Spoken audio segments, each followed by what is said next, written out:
Good evening and welcome to Poland Daily. I'm Nicholas Richardson and this is the news. The European Commission, meeting in Strasbourg, has been debating the state of the rule of law in Poland. The Commission has requested the suspension of the disciplinary chamber of the Supreme Court. It seems that under the new President, Ursula von der Leyen, the European Commission is continuing the policy of interference in lawmaking in Poland, which had been championed by the former Commission Vice President, Frans Timmermans. Von der Leyen said that the most important thing for the European Commission is to engage in dialogue with representatives of the Polish judicial system and the Polish government. On October 10th, the European Commission announced its decision to file a complaint to the Court of Justice of the European Union regarding the disciplinary system of judges in Poland, in order to protect judges from political control. As she explained, the new system of the disciplinary centers does not ensure the independence and impartiality of the disciplinary chamber of the Supreme Court, which comprises judges chosen by the National Council of Judiciary, which is itself elected by the same, in a procedure that is of a political character.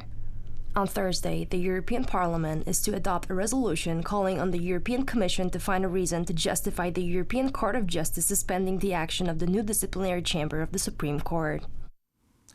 The Polish Senate held consultations on the amendment to the law governing common courts.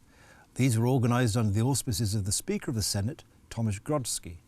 It seems, however, that the event was more to an exercise in politics rather than a substantive debate aimed at better lawmaking.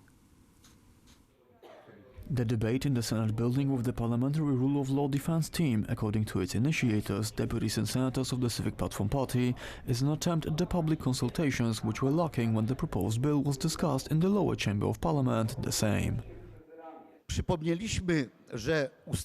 We reminded the public that the muzzle bill which we discussed today brings bad associations to Poles, associations with stupidity and with gross brutality. It is because the name of the bill associates it with the time of terror of 1908, when the German parliament adopted a muzzle law. The debate today was attended by lawyers, constitutionalists, representatives of social organizations and the first president of the Supreme Court, Małgorzata Gersdorf. In Poland, such laws are being processed at present. That means in a moment the judges will not have the right to speak.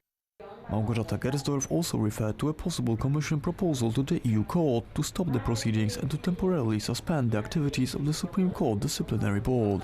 In fact, I hope that might change the way they see it, and they might stop the authorities from causing such destruction. Speaker of the Senate Tomasz Grodzki will meet President Andrzej Duda tomorrow at 4 p.m. for a private face-to-face discussion of the amendment bill on the judiciary, because this is where ultimately the draft of that bill will go for the President's signature. The Senate might reject the bill, and if they do, its fate is decided by the Sejm in a final vote, and here the Law and Justice Party has a majority. In December, the Sejm adopted amendments to the court laws, the most controversial being the provision on the possible disciplinary liability of judges for acts or omissions that prevent or impede the functioning of the judiciary, including questioning the appointment of a judge and public activities incompatible with the principles of the independence of courts and judges. Judge Barbara Pivnik, a former Minister of Justice, has criticised judges who took to the streets on Saturday to protest against legal reform.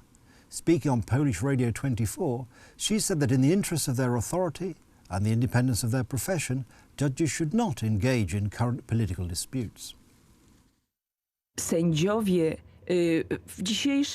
Nowadays, in today's way of functioning and informing the society, judges can and should be present, but their presence has to be shown by educating and explaining the law. They should inform society about the law and other matters that should be taken into account by the authorities. But judges cannot fight with other authorities, because the term of office of the representatives of the legislative and the executive is going to end eventually, and we choose new representatives during elections. Being a judge is a lifetime position. They have to fulfill their function regardless of a change of representatives of the legislative and the executive. Judges should be a rock. Society has to know that they can count on the help of judges, even in a situation where they were treated unfairly by the authorities. Stanisław Kogut, a former senator of the Law and Justice Party, his son, and the chief of the Kraków division of the State Fund for the Rehabilitation of Disabled, were detained today by the Central Anti-Corruption Bureau on charges of corruption.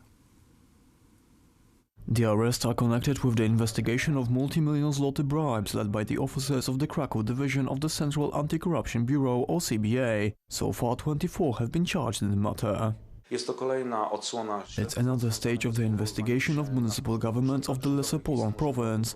The senator and his son will be charged with accepting multi-million zloty bribes, while the chief of the State Fund for the Disabled will face charges regarding the awarding of contracts for the foundation. The detained persons will be taken to the regional prosecutor in Katowice, where they will formally hear the charges. According to the officers of the CBA, Stanisław K. influenced the decision to dismiss the administrative procedures regarding including the buildings of the old Hotel Cracovia and Kijów Cinema on the list of protected monuments. For this, he allegedly accepted a bribe of 1 million zloty. The money was supposedly transferred as a donation to the foundation helping the disabled, where K was CEO. If there are any doubts or signs that the law was broken, then whoever's involved, even if it concerns someone from our party, the procedures are the same. I prefer not to comment on the charges themselves. I leave that for the judge and the court. Stanisław K. ran unsuccessfully for the senator's seat in the recent parliamentary elections. His term expired in November last year. That's the news. Thank you for watching. Stay with us for the weather, Poland Daily Business and more programmes. But from me, it's have a good night and a better tomorrow.